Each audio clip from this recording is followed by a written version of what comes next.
죄의 선지를 얻으려면 의원의 능력 하늘이다. 시험을 이기는 승리를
내가 믿고 또 의지하며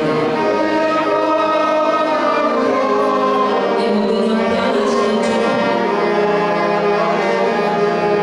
주님을 돌보아 주실 것을 내가 확신하겠습니다.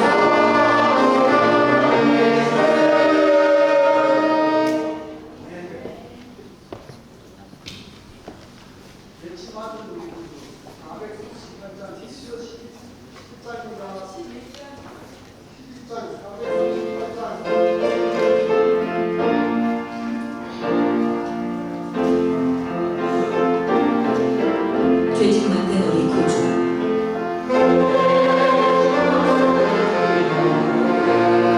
어찌 좋은 친구인지 걱정 등신 모든 것을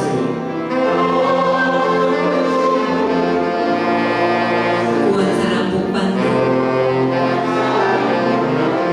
주께 굽지 않는 고로 복을 먹지 못하는 사람들이 주님 앞에 어찌하니 구하나 시험 걱정 모든 괴로 없는 사람 누군가 거침없이 낙심 말고 기도드려 구하세요. 이런 진실하신 친구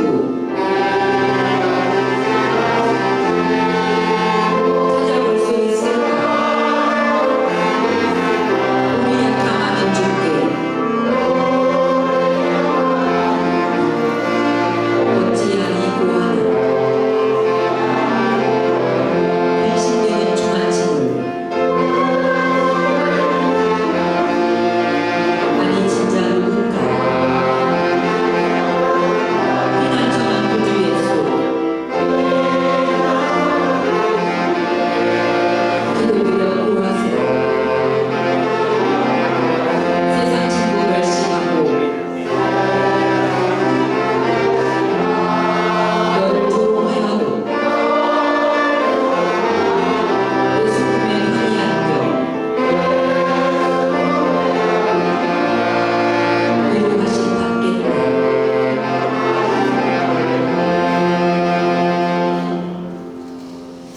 438쪽을 이렇게 한 쪽을 다시 한번 보겠습니다. 1절은 남자 집사님, 남자 성도님 한 분을 보고 2절 여자 성도님 한 분을 보고 그렇게 하겠습니다. 자, 1절을 다시 한번 보겠습니다. 여자 성도님은 죄짓 많은 우리 구주, 어찌 좋은 친구인지 걱정 등신 모든 것을 구한 사람 복받네 주께 굽지 않는 고로 복을 얻지 못하는 사람들이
찬미가 한 장 더 부르고 예배를 시작하도록 하겠습니다.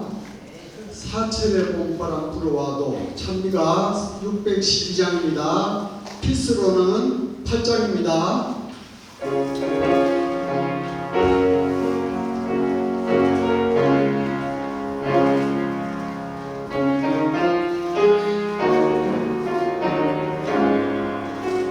사철의 봄바람 불어 있고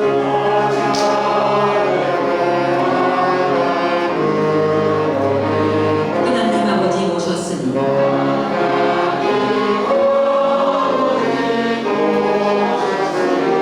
믿음의 반석도 든든하다.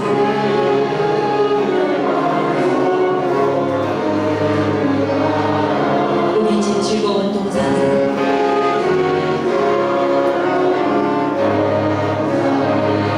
고마워라 임마누엘.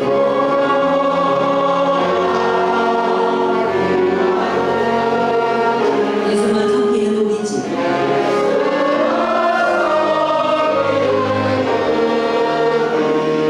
고마워라 임마누엘.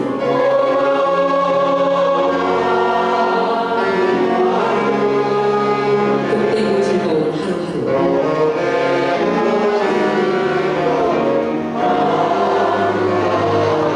어머니 우리를 보이시고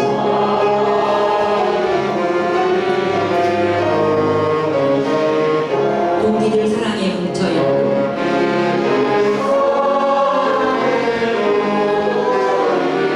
기쁨과 서름도 같이 하네.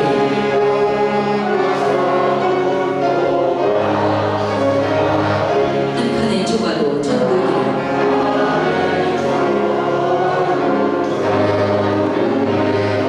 고마워라 임마누엘.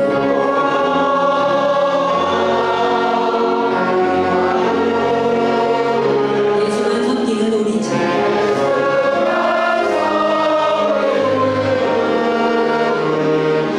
고마워라 임마누엘.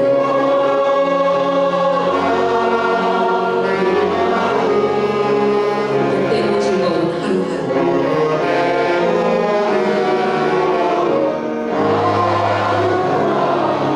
아침과 저녁에 수고하여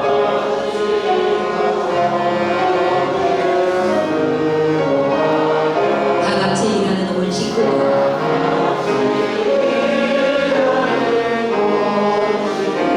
한 상에 둘러서 먹고 마셔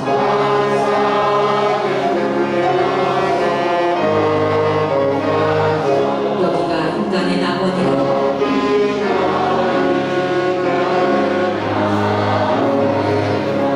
고마워라 임마누엘.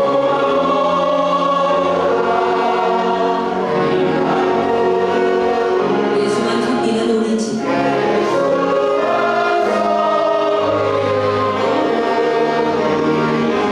고마워라 임마누엘.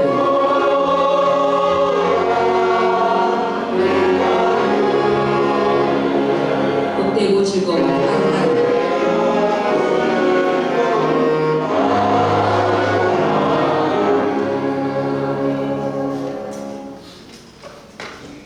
성도님들 안녕하세요. 저는 99년도까지 역삼동교회에서 우리 성도님들과 같이 신앙생활을 하다가 지금은 부산 부산으로 이사 가서 성령교회에 출석하고 있는 윤민환이라고 합니다. 반갑습니다. 이번 장막 공연을 통해서 정말 우리 김정근 목사님께서 큰 말씀을 해주셔서 많은 은혜 받았을 수 있습니다. 우리 성도님들 더욱더 주님 안에서 협력하고 또 협력해서 우리 본향교회가 날로 주님 앞에 헌신한 우리 모든 성도님들 되기를 바랍니다. 다 같이 일어서셔서 서찬미 308장 마음속에 근심 있는 사람 피스 7장입니다. 부른 후에 우리 대전 동마동 교회에 출석하고 계신 정남순 집사님 기도해 주시겠습니다.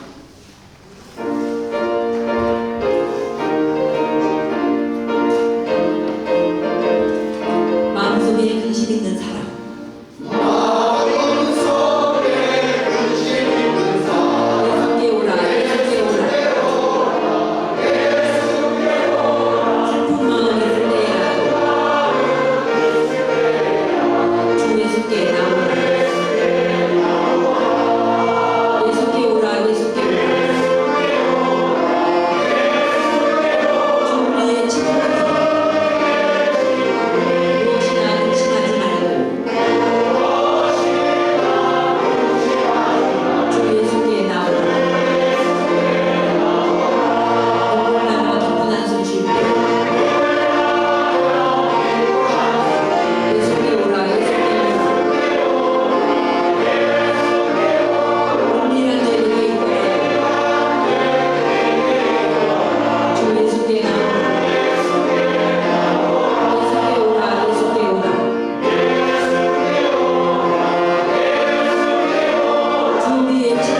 먼저 구할 것은 우리가 생각이나 말로 행동으로 여러 가지 지은 죄가 많았을지라도 이 시간 예수님의 보혈의 공로로 깨끗게 하여서 하나님께서 원하시는 하나님의 백성이 될 수 있도록 도와주시옵기를 간절히 비옵니다.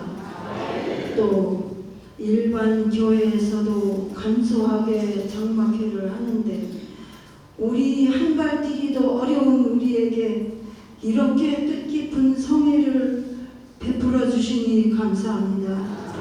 또 이 성회를 위하여 수고하신 목사님과 재직 여러분, 성도님들 정말 수고 많이 하셨습니다. 박상현 목사님이 기초로 하여 역삼동에 회암동에 우리 통로가 되는 기초를 놓아주셨사오니 감사드립니다. 또 원하옵기는 우리가 정말 먼저 믿은 우리가 믿지 않는 하나님을 몰라서 진리를 몰라서 못 믿는 분들에게 말씀을 전해야 되겠죠. 서울에서 이렇게 힘든 일을 많이 하고 있습니다. 우리 대전에도 각 부산이든 대도시든 각 지방에도 시각장애인이 많이 있습니다. 하나님 불쌍히 여겨주시옵고 때가 얼마 안 남았다고 이구동성으로 말은 하면서도 우리가 하나님 앞에 영광 돌리지 못하고 영혼을 구원하는데 동참하지 못한 것을 용서하여 주시옵기를 기도드리옵고 또 오늘 대전에 임태영 목사님을 이곳에 보내주셨습니다. 보내주신 것은 하나님께서 막중한 사명을 주시기 위함이 아닌가 생각이 됩니다. 우리가 서로 협조하여 서울 각 지방에 있는 우리 집사님들, 장로님들 한마음 한뜻이 되어서 우리 각 나라는 우리가 하지 못할지라도 우리 한국이라도 널리 하나님의 말씀을 전하여 다 같이 우리가 예수님이 이 땅에 오시는 날 손에 손잡고 부끄러움 없이 죽음도 아픔도 없는 눈물도 없는 그곳에 갈 수 있도록 도와주시옵길 간절히 기도드립니다. 이 성회가 마칠 때까지 함께하여 주시옵기를 예수님의 이름으로 감사 기도드리옵나이다.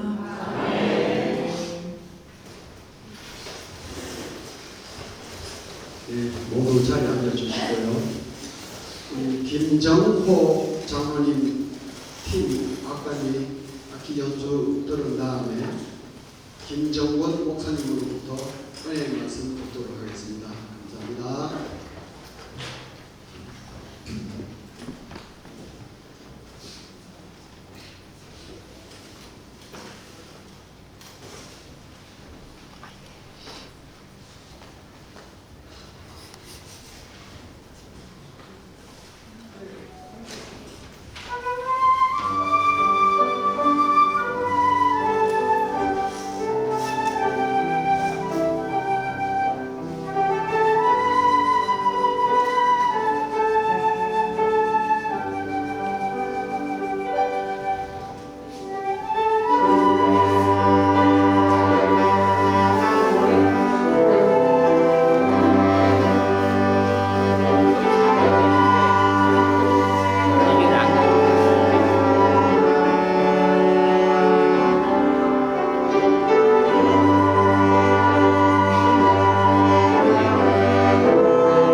너희에게 평강이 있을지어다. 네. 몇 년 전에 여기 바로 옆에 있는 남녀동 고남교회 전도회를 할 때였습니다. 이 지역의 대부분 어르신들이라 한 200여 명 모이셨는데 구도자가 한 40-50명이 오셨는데 다 70대 이상이셨어요. 한 분이 저를 만나자고 하셔서 만났더니 김목사 양반 다짜고짜 반말을 하는데 쓰죠. 반말을 하는데 왠지 모르게 좋아. 제가 이 설교라고 하는 게 쾌루머라고 그러죠. 선포하는 거기 때문에 하나님의 말씀 중에 제가 정말 좋아하고 이루어지기를 바라는 말씀을 먼저 선포하고 하다 보니까 그렇게 됐는데, 이 말은 제가 반말한 게 아니고 예수님이 하신 말씀이라고 그랬더니 그러냐고.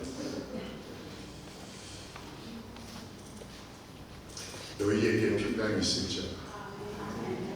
이 말씀이 얼마나 좋은지 이 마지막 시대를 살아가는 저희들에게 말씀대로 이루어지기를 기도합니다. 사람을 찾습니다. 우리나라에서 이런 걸 했죠. 우리 사회에 바른 의인을 찾습니다라는 공모전이 있었습니다. 사람을 찾는다. 이것은 성령의 역사이기도 합니다. 여호와 하나님이 아담을 부르시며 그에게 이르시되 너가 어디 있느냐. 사실 인류의 역사는 실종된 사람을 찾아가는 아버지 하나님의 가정사라고 해도 문제가 없지 않을까. 사람다운 사람, 그리스도인다운 그리스도인, 내가 가지고 있는 육체의 가시, 혹은 이런저런 한계, 혹은 이런저런 감정적 기복, 혹은 내가 가진 것들에 대한 소유, 유무에 상관없이 바른 그리스도인. 오늘날 집단적으로 사람들이 어느 한쪽으로 쏠리면서 의로움, 바름, 원칙, 사랑, 거룩 이런 단어들이 무시되거나 혐오까지 당하는 시대가 됐습니다. 아마 그래서 예수의 이름이 더더욱 사람들에게 불편한 이름이 됐는지도 모르겠습니다. 우리는 어떤 그리스도인이고 하나님께서는 어떤 사람을 찾고 계실까요? 한번 이제 집회가 마치고 난 다음에, 이런 집회가 마치고 난 다음에 제가 이제 장로님하고 이렇게 얘기를 나누고 있었습니다.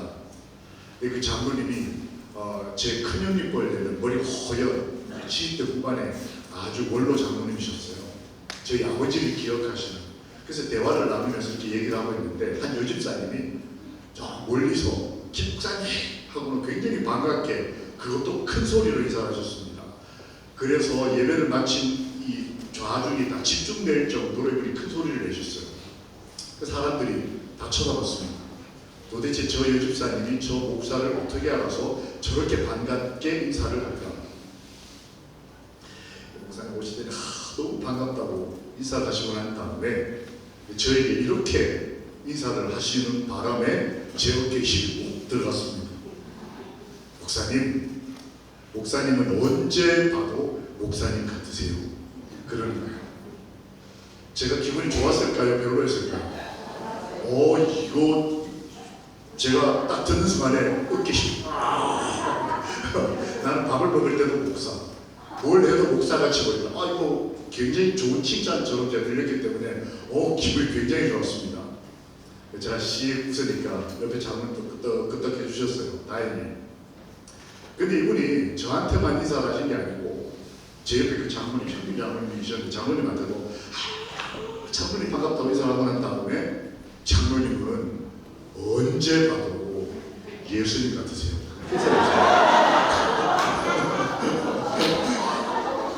제7일 안식일 예수제일교회 30년 목회한 목사가 여기 있는데 저는 언제 봐도 목사 같은 사람이고 제 옆에 있는 장로님은 언제 봐도 예수님 같은 분이었어요. 제가 그날 밤에 또 잠을 못 잤잖아요. 이게 뭔가 잘못되긴 잘못됐는데 30년 목회를 했으니 말투도 목사 같을 테고 남들 앞에 멀쩡한 척하는 거 연극도 잘할 테고 뭐 기도할 때 단어 하나 선택하는 것도 아주 거룩한 척하지 있을 수 있지 않겠습니까? 정말 프로 목사 같은 느낌은 주는데 뭐 같지가 않은 거예요. 뭐 예수님 같지가 않아요.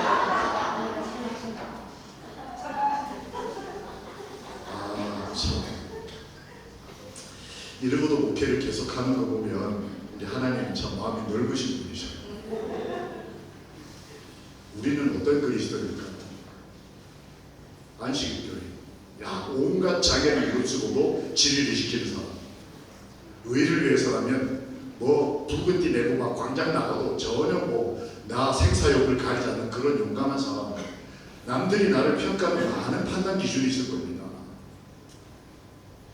그런데 우리를 볼 때 내 아내나 내 남편이 예수님처럼 볼까요?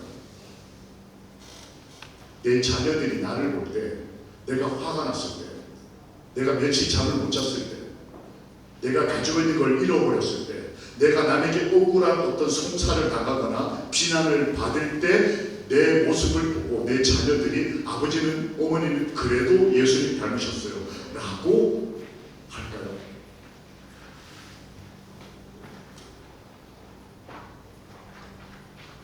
가장 중요한 시대를 살아가는 저희들에게 아주 중요한 교훈을 주는 한 사건이 있었습니다. 예수님이 이 땅에 계실 때 마지막 날을 보내신 날이 있어요. 우리 이제 오늘이 야영의 마지막 날이지 않습니까? 내일 집으로 돌아가셔야 되는데 마지막 날 행방불명된 사람들이 있었습니다. 평상시에 평안할 때는 다 존재감을 드러냈어요. 뭐 자기가 뭐 어떤 육체적 가시를 가지고 있든 많이 가졌든 덜 가졌든 많이 배웠든 못 배웠든 멀쩡한 척 교회 나와서 앉아있고 이런 야인회까지 와서 계시고 그런데 정작 가장 중요한 가장 교회가 격정적인 흔들림을 경험하는 때 행방불명된 사람들이 있었습니다. 도대체 어디로 갔는지 너 어디 있느냐? 라고 물을 수밖에 없었던 사람들 유다와 제사장들과 베드로와 제자들이었어요. 평상시에는 노래도 크게 부르고 설교도 잘 듣고 아멘도 하고 헌금도 잘 내고 우리라는 말에 으쌰으쌰도 잘하는데 결정적인 마지막 날 사라져버리는 사람. 시몬 베드로가 이르되 주여 어디로 가시나이까? 이 굉장히 유명한 말이죠. 코바디스 도미네.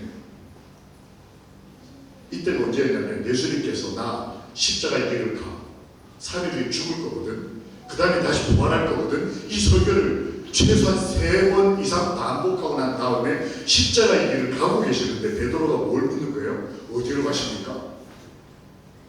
생각도 없고 결정의 순간에 사라져버려요.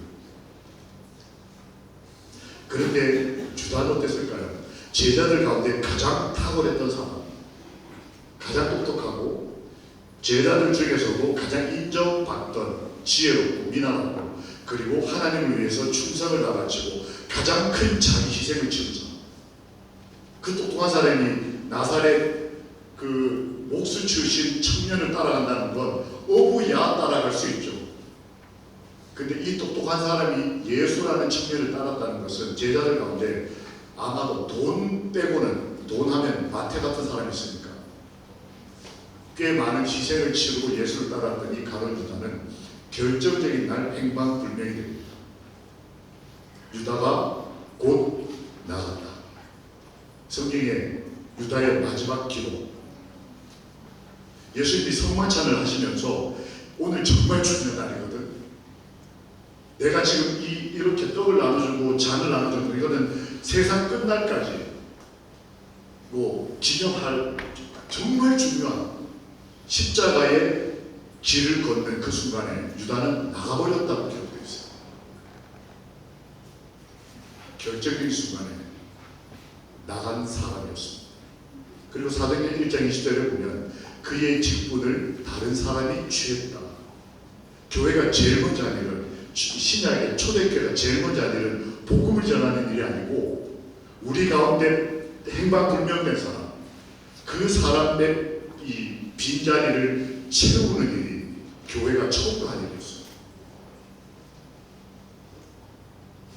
이 사람은 누굴까요? 그 마지막 날에 자신을 위한 하나님의 뜻을 저버리는 사람, 하나님의 사람인데 자신의 생각을 위해서 하나님의 뜻을 저버린 사람, 그러면서도 열심히 계획을 세우며 살던 사람이 누굴까요?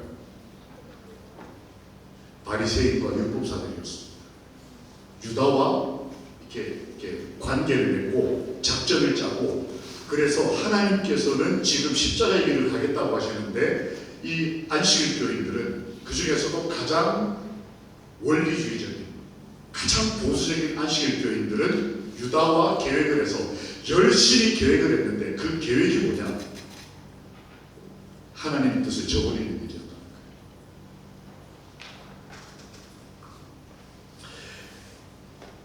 거예요. 바리새인과 율법사들은 자신을 위하여 하나님의 뜻을 저버리니라 라고 성경이 기록해 남았습니다. 야, 성경에 이런 표현이 남으면 이 사람 끝난 거 아니겠어요? 자기를 위해서 하나님의 뜻을 버렸다. 누가요?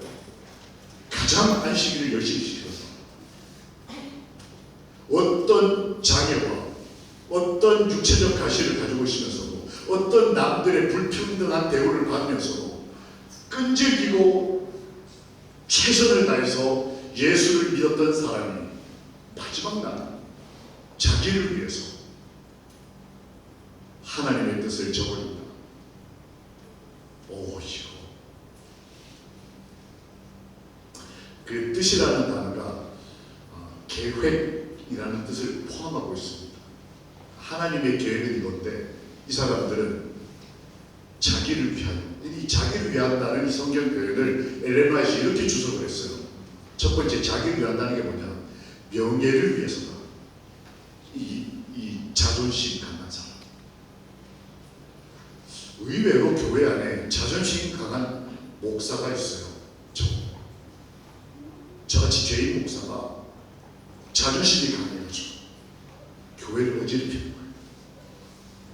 의외로 교회 안에 자존심 강하고 자기 명예를 최고로 여기는 장로님이 계셔요. 그래서 억울한 말 한마디 들으면 참지를 못해요. 집에서는 참고 회사에서는 참는데 교회에서는 안 참아.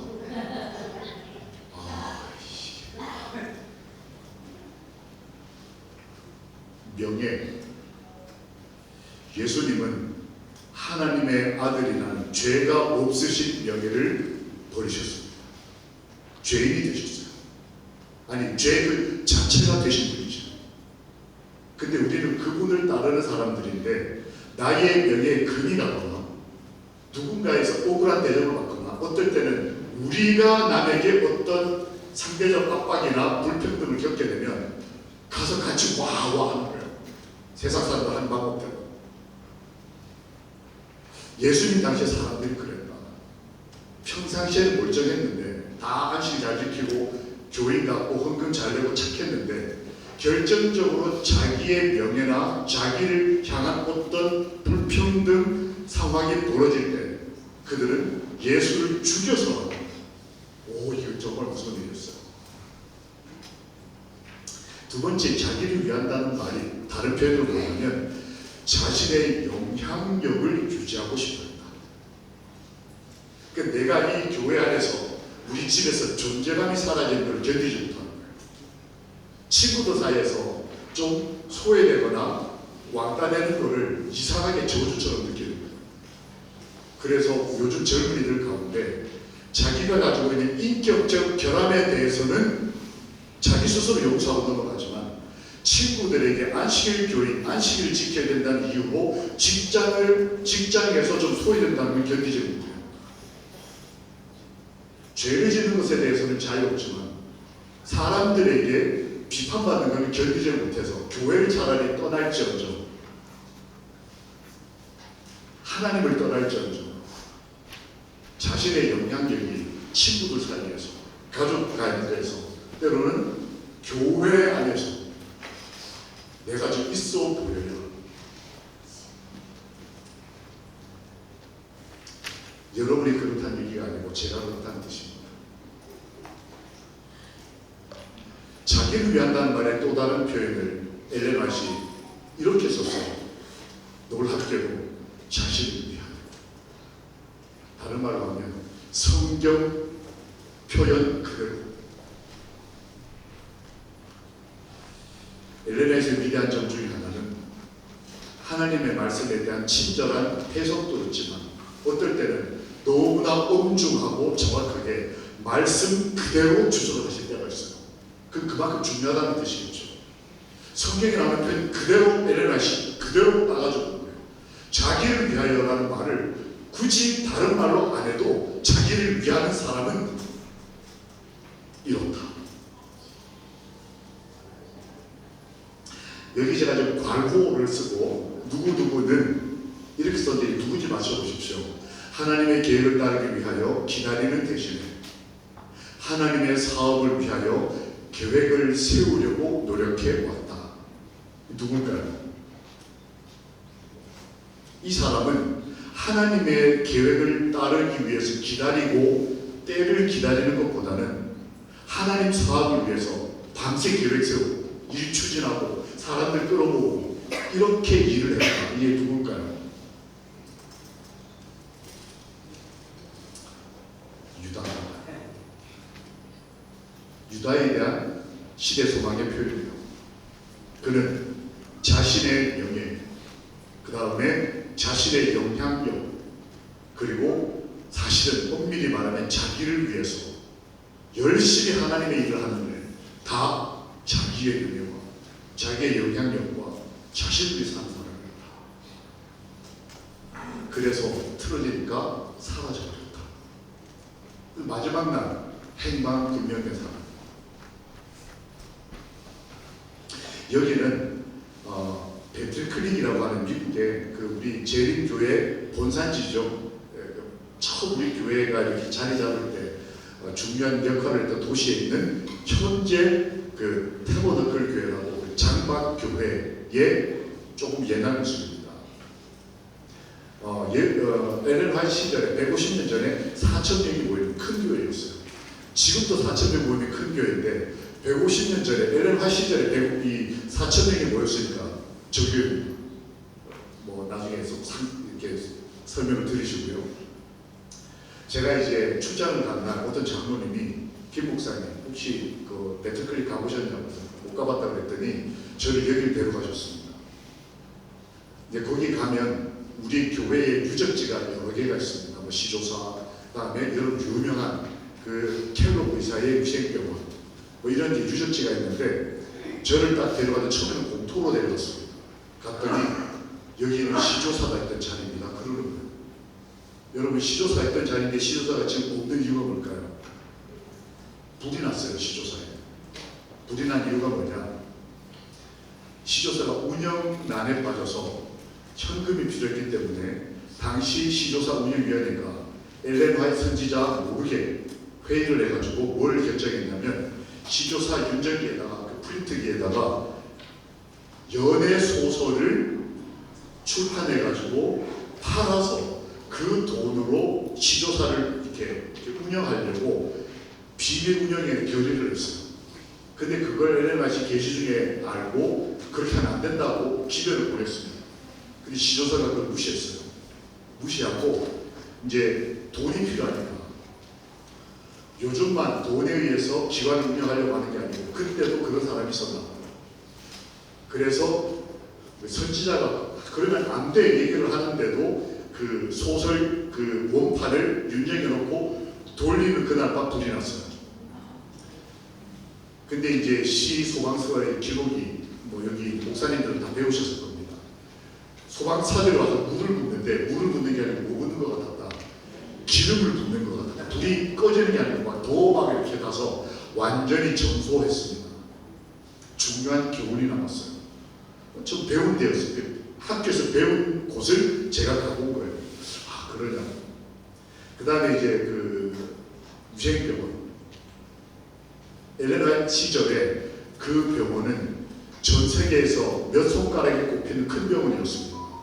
그래서 미국 대통령이 우리 위생병원을 주치의 병원으로 선정하고 전 세계 각 나라 대통령들이 와서 치료를 받는 아주 큰 병원이었어요. 근데 아시는 대로 원장이었던 닥터 켈록이 어느 날 LMIS에 반기를 듭니다. 초등학교밖에 졸업 못, 아니 초등학교도 졸업 못했죠.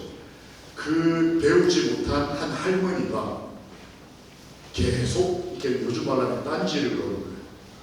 그러니까 이 닥터 켈록이 내가 의사인데, 그래서 이 LMIS를 무시하고 병원 운영 방침을 그 계시 중에 있는 방식이 아닌 당시 현대의학에 맞도록 운영 방침을 바꾸던 결의를 하고 불이 납니다. 그리고 남은 게 제가 봤던, 지금도 배틀크리시 2000년대 배틀크리시에서도 이 차를 타고 가면 우뚝 솟은 빌딩, 그게 큰 빌딩 다 타고 남은 반쪽이 지금도 큰 빌딩이에요. 그 도시에서. 150년 전에 그게 얼마나 컸겠어요. 그걸 저한테 보여주시더라고요. 그리고 이 교회를 보여주신 거예요. 이 교회는 3번 불났대요. 야, 여러분, 교회 불 3번 나면 느낌이 어떠시겠어요? 우리 한국에는 불난다 그러면은 뭐 이제 복 받는다는 개념도 종종 있는 것 같아요. 불난 아파도 빨리 살아, 뭐 이런 사람도 있더라고요. 근데 교회가 불났다, 이게 이미지가 좀 어렵지 않습니까? 근데 이 교회는 3번이 불이 납니다. 뭔가 문제가 있었겠죠. 그리고 이 장로님 저 어디로 데려갔냐면 이 소방서, 아니 저기 그 시도사, 위생병원, 이 터미널 교회 그 사이쪽 어디가에 가면 배틀크리시 소방서가 있어요. 그 앞에 저를 세우시더라고요. 제가 섰더니 저한테 사진을 찍어주시는 거예요. 그래서 아니 소방서 우리 혹시 서장님이 우리 안식교회입니까? 아니면 뭐 150년 전에 안식교회가 세운 소방서입니까? 물었더니 전혀 관계없는 시에서 세운 소방서다. 근데 여기서 왜 저 사진 찍냐 그랬더니 이분 말씀이 당시에 시의회가 열렸는데, 요즘 우리 시의회처럼 시의회가 열렸는데 회의 주제가 안식일교회 화제가 의제였대요. 시의원들이 모여서 회의를 하는 주제가 뭐냐면 안식일교회는 왜 이렇게 불이 많이 나는가. 그래서 소방차를 출동해서 아무리 불을 끄려고 하는데 이게 잘 안 되고 그러니까 결론이 뭐냐면 소방서를 이사를 가자. 어디로? 안식교회 근처. 그래서 우리로 말하면 삼육동 안에 서울시 소방서가 온 거예요. 이사를 온 거예요. 왜냐하면 출동 시간을 빨리 하려고. 얘네들 불이 계속 나니까. 그 소방서가 제가 서 있는 그 소방서인 거예요. 얼마나 창피한 역사입니까? 그 제가 어쩔 줄을 몰랐어요. 그때 제가 30대 중반에 아주 젊은 목사였거든요. 근데 이 아버지 꼴되는 장로님이 저를 계속 데리고 다니고 난 다음에 결론이 뭐냐면 김 목사님 하고는 저를 어디로 데려가냐면 다시 이 교회를 데려갔습니다. 지금 이 교회, 지금은 그것도 좀 리모델링 했어요. 거기 가면 이런 설교단이 없고 그냥 이렇게 이것만 있어요. 바닥만 있고 목사님 왔다 갔다 하시면서 아마 설교를 하시는 거예요. 그런데 이 중심 밑에 요만큼 동판이 하나 붙어 있습니다. 거기에 문장이 하나 영어로 적혀 있어요. 장로님이 그걸 저한테 보여주시더라고요. 그 뭐라고 되어 있냐면 오직 예수님만 설교해 주세요. 이렇게 되어 있어요. 이 교회가 왜 불이 납니까? 별별 레퍼런스를 넣는 거예요. 뭐 저기 어디가 뭐 성공했다는데 장로계 무슨 선교 방법, 그 다음에 어디 뭐 박사가 뭐라고 했다는데 그거 가서 아시아한테 막 틀고, 어떤 경우에는 TV 오락 프로그램을 응용해가지고 집회가 운영돼요. 그런 일들이 반복되다 보니까 교회가 불이 나고 그래서 교인들이 견디다 못해가지고 앞에다가 오직 예수님만 설교해달라고 그 동판을 붙이고 그 다음부터 복음 설교를 하기 시작했다. 그리고 불이 안 난다. 그래서 이 장로님이 저한테 그러시는 거예요. 의회에서 그렇게 얘기를 합니다. 안식일에 불이 많이 나니 소방서를 이사를 가자. 그 다음에 저는 이제 창타다 생각을 했는데 그 뒤에 말이 제 인상에 깊이 남았습니다. 그 의원들, 그러니까 시의회 의원들이 천주교인도 있고 뭐 장로교인도 있고 감리교인도 있고 여러 종파지 않겠습니까? 자기들끼리 그랬다는 거예요. 우리는 어떻게 살아도 아무 일도 안 일어난다. 그런데 안식일교회들은 말씀에서 벗어나면 하나님이 개입하신다. 오, 제가 그 말을 듣는데 가슴이 막 뛰는 거예요. 내가 지금 있는 이 교회가 불이 나는 게 저주고 벌 받았다 이걸로 끝날 게 아니었던 거예요. 그 의원들이 느끼는 거예요. 나 천주교이고 나 장로교이고 나 감리교이다. 우리는 뭐 안식일 안 지켜도 별 문제 없고 복 받고 우리 애들 다 서울대 가고 뭐 하버드 가고 오히려 잘 되는데 안식일 교회들은 치질이 말씀대로 살려고 몸부림치고 세상에서 그냥 이 적은 무리로 핍박받아가면서 외롭게 그러면서도 진리대로 살려고. 그런데 제가 그 얘기를 듣고 우리는 어떻게 살아도 아무 일도 일어나지 않는다.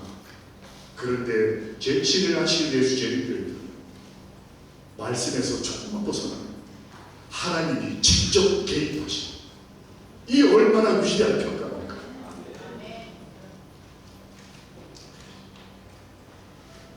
우리는 어떤 그리스도일까요? 우리가 생각하고 느끼고 바라는 것들이 너무 일상적이어서 받는 월급 좀 덜 인상된 것 가지고 스트레스 받고 아이들이 조금 덜 남의 집보다 조금 덜한 대학 갔다고 열받고 우리가 살아가는 삶이 하나님이 우리를 보실 때 어디 있느냐 하고 싶지 않으십니까?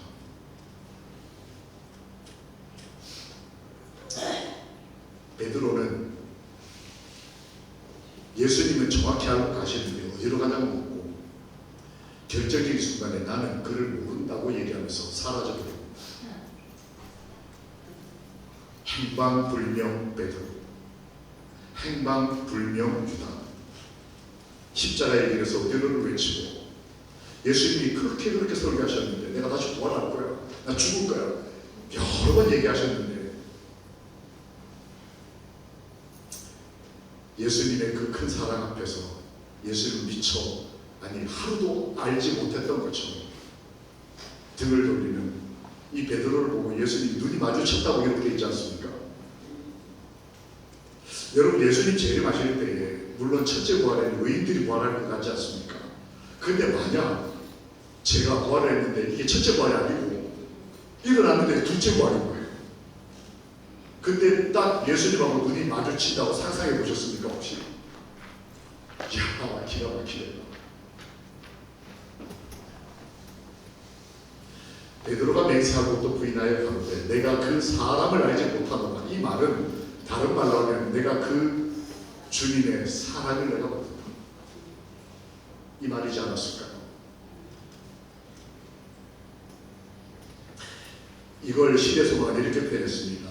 그날 실종된 행방불명된 이 사람들은 행동도 사라져버리고 없어져 버렸지만 의식도 사라져버린 이상한 혼수 상태였다라고 기록이 되어 있습니다. 정신없는 겁니다.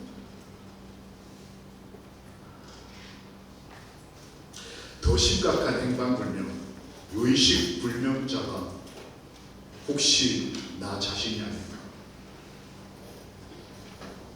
열심히 살고 계획도 있고 정말 밤새서 계획하고 이 먼 곳까지 아시오 예배 마치자마자 밥 후다닥 먹고 달려왔는데 정작 여기 와가지고는 앞으로 어떻게 살아야 되지? 아니면 여기 와서 아침 인사 기도하고 인사하고 나누고 할 때 오히려 저기 서울에 두고 온 부산에 두고 온 삶에 대한 걱정, 다음 주에 있을 일들에 대한 걱정, 근심, 스트레스. 나는 이 마지막 때의 행방이 어떤 사람입니까? 의식은 또 어떤 사람입니까? 그날 행방이 분명한 분이 계셨습니다. 누굴까요? 예수 그리스도셨습니다. 일상적인 때는 남들이 봤을 때 별 가치, 무게감이 느껴지지 않는 그저 시골 출신 청년에 불과한 것처럼 보였어요. 그래도 뭐 몇천 명씩 끌고 다니니까 사람들이, 국회의원들이 모여가지고 그냥 내버려두고, 옛날에 그런 사람이 있었잖아. 저 광야에서 누가 그랬잖아. 내버려두면 다 없어질 거야. 이 정도로밖에 평가받지 못하는 약관의 나이였습니다. 그런데 결정적인 순간에 왔을 때 예수님의 가치가 드러납니다. 남들이 볼 때 예수님은 한계가 뚜렷한 사람이었어요. 가지지 못하고, 외롭고, 배우지 못하고, 우리가 가지고 있을 법한 어떤 육체적 가치를 가지고 있는 그런 사람이었습니다. 그런데 결정적인 순간에 그의 행동에서 분명한 도덕적, 영적 결단력이 보였어요. 그는 목적을 갖고 찾으시고, 사랑으로 깨우시고, 아픈 사람 지키시고, 그리고 먹이는 것을 두려워하지 않으시는 행방이 분명한 분이었다. 먹이는 건 나도 할 수 있어요. 제자들 못했지 않습니까? 5,000명이나 모이니까 어떻게 먹여야 될지를 방법을 못 찾았어요. 씻기는 거, 묻는 거 잠시 접근하니까 제자들은 감당을 못했습니다. 깨우는 거, 자기 스스로도 자기를 깨우지 못했어요. 졸며 자고 물체가 약해서. 찾는 거, 예수님이 어디 있는지 찾지를 못했습니다. 어디로 가셔야 할까? 그런데 예수님은 새 개념, 사랑에 의해서 그의 행방을 분명히 하신 선택을 마지막 날 하셨다는 거예요. 이르시되 아버지여, 만일 아버지의 뜻이거든, 하나님의 아들이 감히 하나님께 나 이 자 싫어요 기도 3번 했습니다. 그죠? 만약에 목사가, 담임 목사가 교인들 앞에서 하나님 저 이거 정말 싫거든요 이런 기도를 3번 한다고 여러분 상상해 보십시오.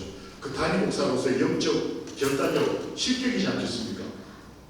그런 예수님이 제자들 앞에서 하나님의 뜻을 이 자 옮겨주세요 라는 기도를 3번이나 할 정도로 예수님도 우리 인간이 겪고 있는 죄의 무게가 무겁다. 그럼에도 불구하고 행방을 분명하게 하셨어요. 부담이 안 돼서가 아니고 자신이 어떤 일을 해야 될지에 대해서, 내가 누구인지에 대해서 두려워하지 않고 나타내셨습니다. 한 여인이 자기 발을 닦을 때 제자들조차도 선생님을 비난했습니다. 저 여자의 과거, 7 귀신 들렸던 사람. 여러분, 귀신이 하나만 들려도 제가 저기 목회 초년명에 귀신 들린 분 이거 해본 적이 있거든요. 그거 정말 어려운 일입니다. 그런데 마리아 7 귀신이 들렸었잖아요. 근데 시대소망에 보면 예수님이 귀신아 물러가라 해서 한 번에 치료해 주신 게 아니었어요. 마리아는 자신에게 7번이나 귀신을 내쫓는 예수님의 음성을 들었다고 기록되어 있어요. 그러니까 마리아는 한 번에 해결되는 완벽한 회개한 여인이 아니고 하나님의 은혜를 7번이나 경험해야 겨우 사람 모양새를 갖춘 비련의 여자였어요. 그런데 그가 예수님의 발을 자기 머리카락으로 닦는 불결한 행동을 하는 걸 제자들이 감당 못할 때 예수님은 행동을 분명하게 하셨습니다. 어정쩡하게 제자들 편도 들어주고 이 여자도 감싸주고 이러면서 내 또 시간이 흐르면 역사가 판단하겠지 이러지 않았어요. 남들이 비난하는 이 행동이 영적으로 진리 가운데 말씀의 근거에서 어떤 의미를 가지고 있는지 정확하게 꿰뚫고 말씀대로 이 여인에게 용서와 회복을 허락하셨습니다. 마지막 길을 가시면서 어린아이들이 온 것을 제자들은 감당을 못했습니다. 이 철없어 보이는 아이들의 마음을 예수님은 품에 안으시고 제 시대소망이 보이는 편이 나요. 어떤 아이는 설교하시는 예수님의 품에 안겨 잠들어 있었다 이런 표현이 나와요. 그리고 나서 저는 어디 집회 같은 데 갔을 때 애들이 이렇게 왔다 갔다 하면 아무 말 안 하고 애들이 어떤 날은 앞으로 막 다들 올라옵니다. 그럼 제가 끌어안고 설교 중단하고 막 애하고 이렇게 얘기도 하고 막 그래요. 그러면 나도 예수님처럼 변한가 봐. 예수님이 그러셨다고요. 전 어릴 때 저희 교회에 원로 할머니 집사님이 저희 아버지가 목사님이셨거든요. 목사 아들인데도 예배자리에 떠들면 그 할머니가 저를 이렇게 목을 잡고 끌고 나가셔가지고 엉덩이를 때리셨던 기억이 나요. 어디 감히 교회에서 이렇게 떠드냐고 하면서 야, 그 집사님도 대장 목사 아들도 이거 없어요. 그냥 끌고 나가서 그냥 막 맞고 나면 그날 저녁에 더 맞는 거예요. 어디를 남자 아버지한테. 근데 예수님은 저 같은 덜 떨어진 어린아이를 품에 안고 잠들 때까지 설교하셨는데 저처럼 큰 소리를 하셨어요. 애 재우려면 설교 어떻게 하셔야 돼요? 얼마나 부드럽게 사랑스럽게 하셨어요. 저 그거 상상하면서 하늘나라 가면 제 손주 데리고 와서 예수님 품에다 딱 앉혀놓고 그때처럼 설교해 주세요. 얘가 예수님 품에서 잠들 때까지. 나병 환자가 예수님께 왔을 때 말로만 치료하셨어도 됐는데 손으로 만지셨습니다.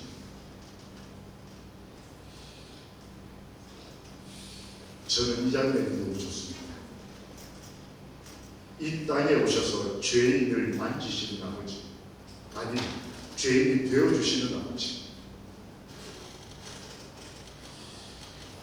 이방인에게조차도, 아니 그 이방인의 하인에게조차도 사랑을 베푸시기에 시간을 낼 줄 아는 멋진 예수님.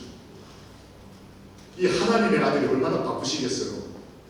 근데 이방인도 아니고 이방인의 집에 부리는 종을 살리기 위해서 시간을 내시는, 이 정도 되면 요즘 말로 하면 대총회장 좀 회장님 감 좀 되실까요? 제가 아프다고 하면 대총회장님 모셔가지고 저를 좀 도와주실까요? 오늘 한번 편지 한번 써볼까 싶기도 합니다.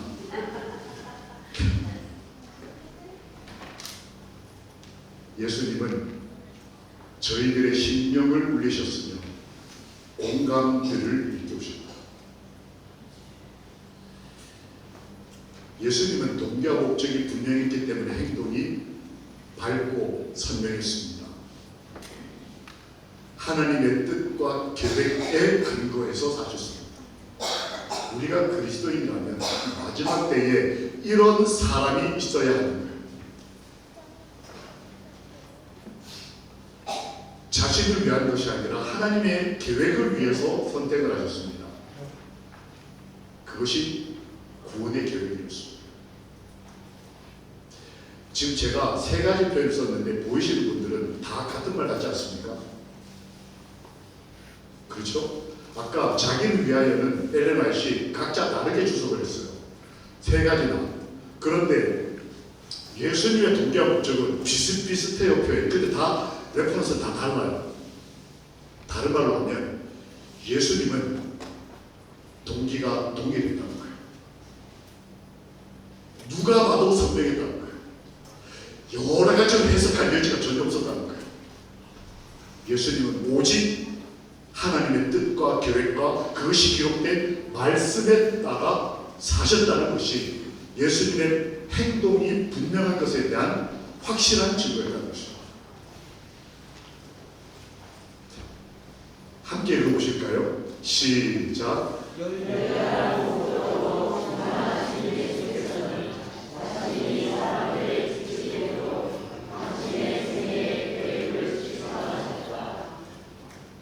완전한 구원의 계획에 대한 분명한 이해를 가지고 내가 왜 안식일을 지키는지, 내가 왜 이 창밖에 오는 것인지, 내가 왜 다시 돌아가서 그리스도인으로 살아야 하는지, 내가 짊어지고 있는 삶의 십자가를 얼마든지 견뎌내야 할 이유를 분명하게 이해하고 마지막 날을 사는 그리스도인이 예수님을 닮은 그리스도인일 것입니다.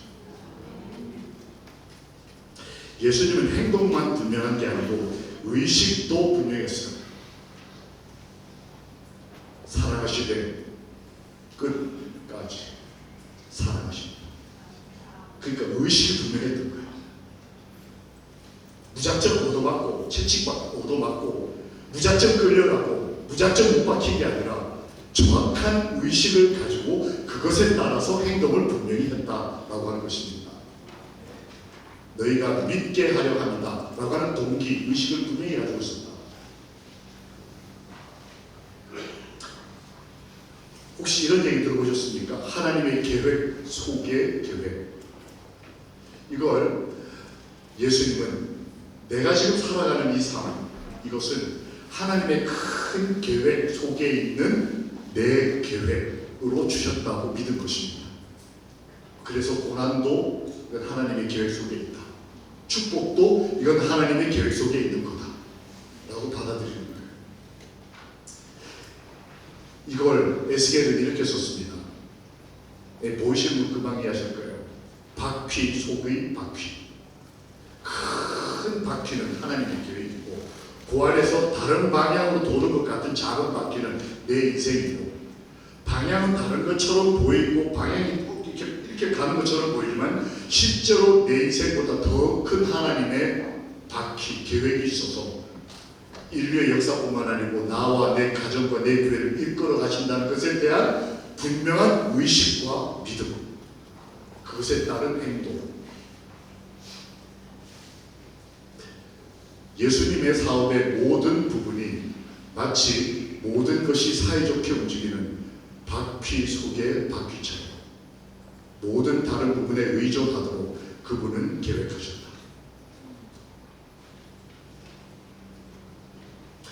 베드로는 그 예수님을 진정으로 만나고 회심하고 난 다음에 변화가 일어납니다. 사랑을 깨닫게 돼요. 여러분 나중에 한번 돌아가셔서 신약 성경에서 사랑의 책 하면 어떤 책인지 여러분 들으셨습니까? 하나님은 사랑이시라 이게 기록된 책. 요한이 쓴 이 성경 글들에 보면 사랑이라는 단어가 많아가지고 사랑의 사도하면 보통 사람들이 요한으로 합니다. 그런데 베드로 전서와 후서에 보면 요한 1서만큼이나 사랑이라는 단어가 많이 나와요. 아무도 베드로 보고 사랑의 사도로 보지 않아요. 그런데 놀랍게도 베드로의 유서에 보면 사랑이라는 표현이 굉장히 많이 나와요. 의식을 가지게 된 거예요.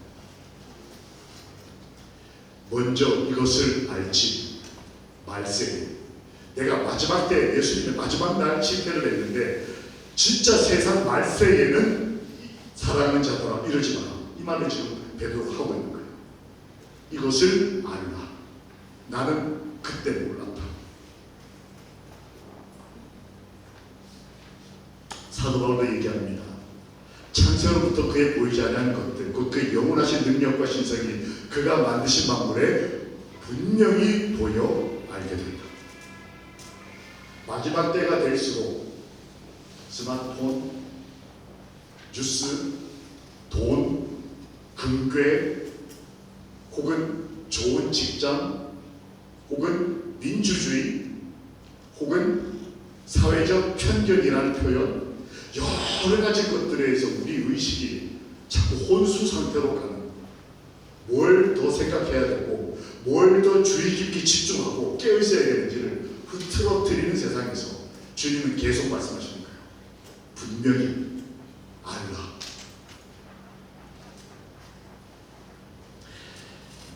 분명한 그리스도인. 우리 이분을 여러분 아시는 분 많죠? 홍춘아. 우리 형님은 제가 대학교 1학년 때 처음 만났습니다. 제가 나가던 서울 중계동 교회, 지금 이제 중계동이 개벽했어요, 맞죠? 근데 제가 나갈 때 86년, 87년에는 거기가 어려운 동네였습니다. 지금도 좀 흔적이 남아있어요. 교회가 천막이었습니다. 제가 딱 갔는데 학생교사로 갔는데 이분이 교회로 오는데 휠체어 위에 이렇게 빳빳하게 일자로 누워서 교회를 들어왔어요. 저보다 한 6살 많은 지금 이제 환갑이 넘은 분입니다. 근데 이분이 저한테 가장 충격적인 말을 한 게 뭐냐면 나는 나이 30까지 사는 게 목표다. 이게 이분의 저 20살 신학과 1학년 이 동생한테 청구한 말이었어요. 그때 25, 26이었으니까 이분의 목표는 30까지 사는 게 목표. 이분 어릴 때 정상적인 어린이였습니다. 축구하고 학교 가가지고 이렇게 뭐 축구하고 애들하고 달리고 이런 정상인이었는데 어느 날 아침에 일어났더니 팔이 안 굽혀지는 거예요. 그 다음 날 또 얼마 있다가 다리 무릎이 안 굽혀지고 그 다음에는 이쪽 팔이 그 다음에는 그 팔목이 관절 사이에 이게 화석화돼가는 병에 걸리셨어요.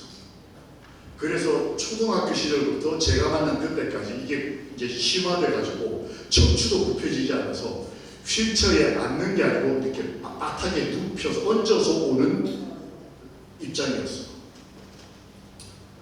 이제 움직일 수 있는 거는 손가락 몇 개만에 까딱까딱 할 정도만 아직 관절이 남아있고 이 숨 쉬는 기관지에 있는 근육이 붙어있는 뼈들만 조금 이렇게 정상적인 상황이었어요. 밥은 아직 먹을 수 있고 숨을 쉴 수 있고 손가락을 움직여서 이렇게 좀 의사 표현할 수 있는 그런 상황이었어요. 그러니까 30까지 살면 나는 하나님께 땡큐다 이렇게 생각하는 분이었어요. 제가 이분이 사는 데 가봤더니 이렇게 같이 모여 사는 곳이었는데 형님 왜 여기 삽니까? 그랬더니 가만히 있다 하시는 말씀. 엄마 아빠가 내가 너무 부담스러워나 봐. 버림을 받았어요. 가족에게 버림받고 국가에서 운영하는 시설에 와서 있는데 제가 이분을 처음 만났을 때 좀 많이 이렇게 좀 생각이 많고 마음이 아팠습니다. 그런데도 열심히 가셨어요. 사람도 많이 전하고 교회 일찍 와서 오시는 분 앞에 이분이 교회 문에 같이 실제로 문 옆에 있어요. 그럼 오시는 분은 인사 다 하고 아주 밝게 하시는 분이었는데 어느 날 제가 이제 사귀다가 목회를 나가서 대학에서 공부할 때였습니다. 애들이 너무 함부로 살길래 제가 수업을 하다 말고 방학 때 이분한테 가서 이분을 이 영상으로 찍어가지고 제가 가르치는 아이들 강의 시간에 좀 보여주고 너네 좀 제발 좀 열심히 하라 이러려고 이분을 좀 보여주려고 제가 찍으러 갔습니다. 그때 이제 막 40이 다 돼갈 때는 제가 가가지고 형님 김 목사 왔어 고개도 못 돌려 아직 살아있네요 제가 그랬어요. 그랬더니 글쎄 말이야.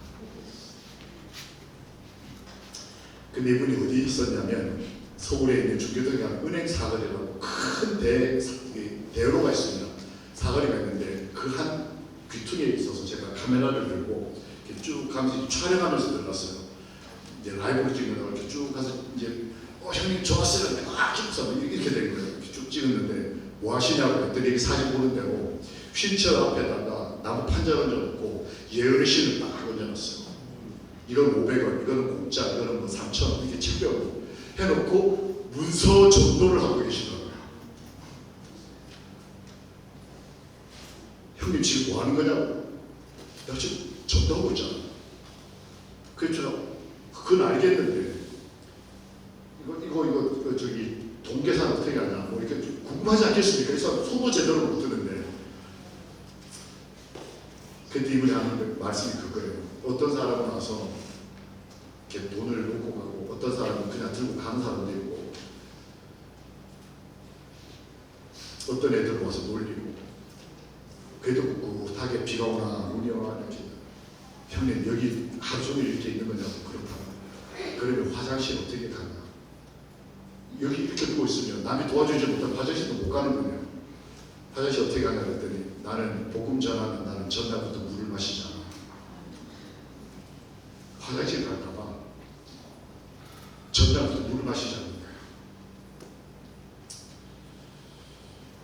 여기 어떻게 왔냐 그랬더니 2인 1실인데 그 같은 룸메이트가 정신장애가 있는 분이에요.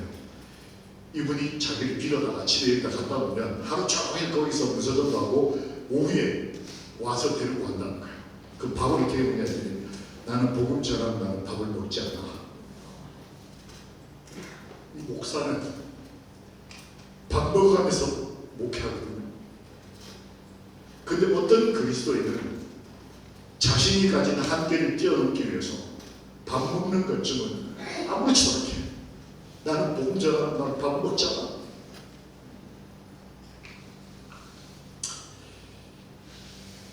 야, 참.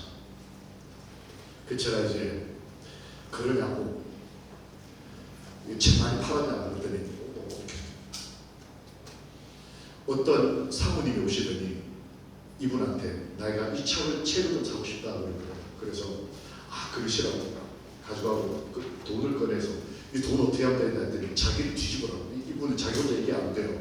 그래서 이제 그 책 사러 오신 사모님이 이 사람 목을 들어서 뒤집으면 그 밑에 엉덩이 밑에 지갑이 있었어요. 자기를 뒤집고 그 지갑에다 돈을 넣고 가세요. 이렇게 설명한 거예요. 그러니까 이 지나가던 사모님이 뒤집고 돈을 넣으면서 붕붕 토목을 하셨고 우시면서 그러면서 이렇게 얘기를 하더래요. 나는 길 대각선 건너편 저 가게 사장인데 나는 각 장목의 권사라고. 내가 당신을 1년 동안 지켜봤다. 비가 오나 눈이 오나 애들이 당신 가지고 실험하고 장난치고 책 갖고 도망을 가나 그래도 당신이 어떻게 행동하는지를 내가 1년을 지켜보고 내가 묻다. 당신이 그리스도입니다.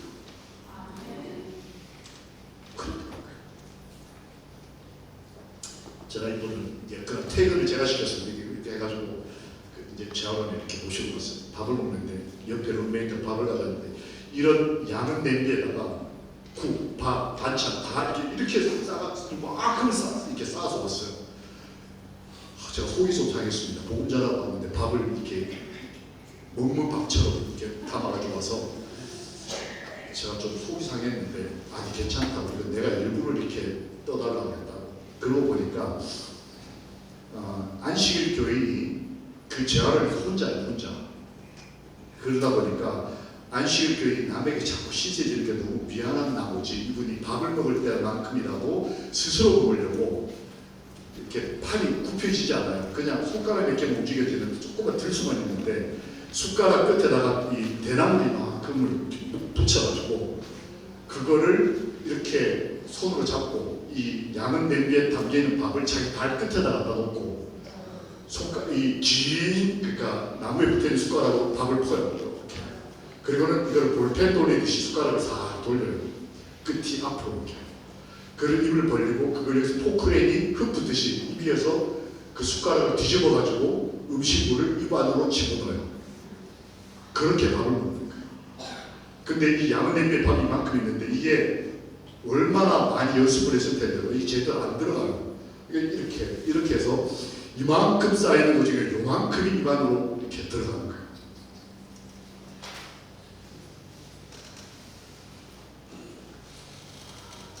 제가 할 말이 없었습니다.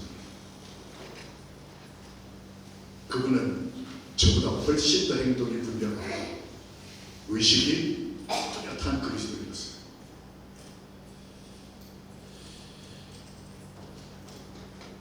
그렇게 이제 흩어지고 난 다음에 제가 나중에 또 살다가 힘들게 좀 찾아갈 때가 있었는데 이제 찾아가는데 이분이 제가 찾아가니까 김 목사, 네, 나 죽을 뻔했다. 왜요? 형님 죽는 게 소원이잖아요. 그랬더니 그게 아니고 내가 어느 날 자고 일어났는데 입이 안 벌어지더래요. 이 턱관절이 여기에 병이 온 거예요. 그나마 이 입이 벌어져야 뭘 먹을 거 아니에요. 근데 자고 일어났더니 이게 안 되는 거예요. 여러분 우리가 입만 벌릴 수 있어도 이게 얼마나 큰 은혜인지 아십니까? 이분이 입이 안 벌어지는 거예요. 밥을 먹을 수가 없잖아요. 근데 이분이 이제 안식일 교인이라는 그 느낌 때문에 옆에 있는 사람이나 재활원 사람들한테 내가 이렇게까지 된다는 것이 혹시 하나님의 영광을 가릴까봐 이런 상황이 된다면 말은 미처 못하고 배는 못 보고 며칠을 굶고 있는 상황인데 어느 날 밤에 너무 여기 아파서 잠을 깼답니다. 깼더니 충치가 이빨을 이렇게 뜯어먹어서 이빨 치통이 오면 굉장히 아프잖아요. 너무 이빨이 아픈데 야 하나님 입도 안 벌어지는데 왜 치통까지? 차라리 그냥 거두시라고 그렇게 기도를 해요. 한 3일 치통을 겪고 난 다음에 이제 막 너무 배도 고프고 너무 아프고 비몽사몽간에 아침에 일어났는데 룸메이트가 오더니 자기를 보고 시국들에 그럼 조금 이제 다른 부분이 좀 부족한 분이었는데 왜 그러냐 했더니 거울을 갖다 주더래요. 그래서 이렇게 손골을 이렇게 봤더니 그러고 자기가 웃으라고 그러더래요. 아파 죽겠는데. 그래서 웃었더니 이렇게 웃는데 앞에 있는 큰 두 이빨, 토끼 이빨 이 사이에 구멍이 뻥 뚫렸더래요.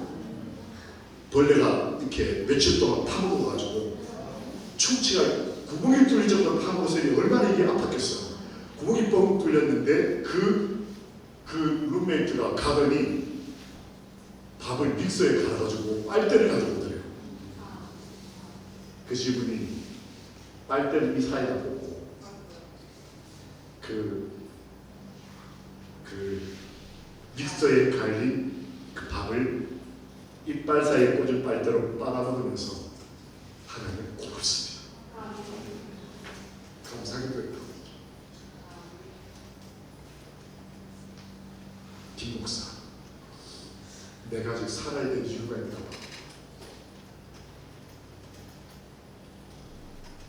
그분 그 서울 노원구 인구수보다 훨씬 많은 책을 전하고 청량리에 가서 책을 전하다가 그 동대문구 인구수보다 더 많은 책을 전하고 이번에 마지막 목표는 정도로 나가서 1000만 서울시민 숫자보다 더 많은 복음 서적을 전하는 게 이번에 최종 목적이 됐어요. 뭘 묻는지, 내 현재 상황이 어떤지, 내가 지금 겪고 있는 고통을 남이 아는지 모르는지, 부모님이 나에 대한 입장이 뭔지 아무것도 이분에게 중요하지 않고 내가 오늘 살아야 될 이유를 주신 하나님 너무 고맙습니다. 내가 지금 여기 있어야 되는 이유, 너는 피투성이라고 살아있으라고 말씀하신 그분이 나를 사랑하시는 아버지라는 사실에 대한 감사.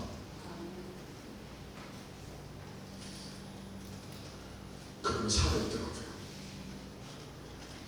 분명한 의식을 가지고 행동이 분명하고 마지막 때를 그리스도인으로 사는 하나님의 사람. 이 세상이 줄 수 있는, 사단이 줄 수 있는 그 많은 가시와 한계와 매몰찬 질시와 외로움을 주는 너무 좋더라고요. 나의 주는 오직 예수시다. 이 저녁에 우리에게 살아있으라 말씀하신 분명한 의식과 믿음을 가지고 이 마지막 때를 살아내라고 말씀하신 하나님의 은혜가 우리 각자에게 의미를 가지고 살아갈 수 있도록 거룩한 성령의 동기의 축복이 되기를 예수님의 이름으로 축원합니다. 아멘. 각자 기도하시는 시간을 가지시고 아마 이 다음 시간에 있는 순서를 위해서 기도하시고 그 자리에 남아 계시면 다음 안내를 해주실 것입니다. 개인 기도하시겠습니다.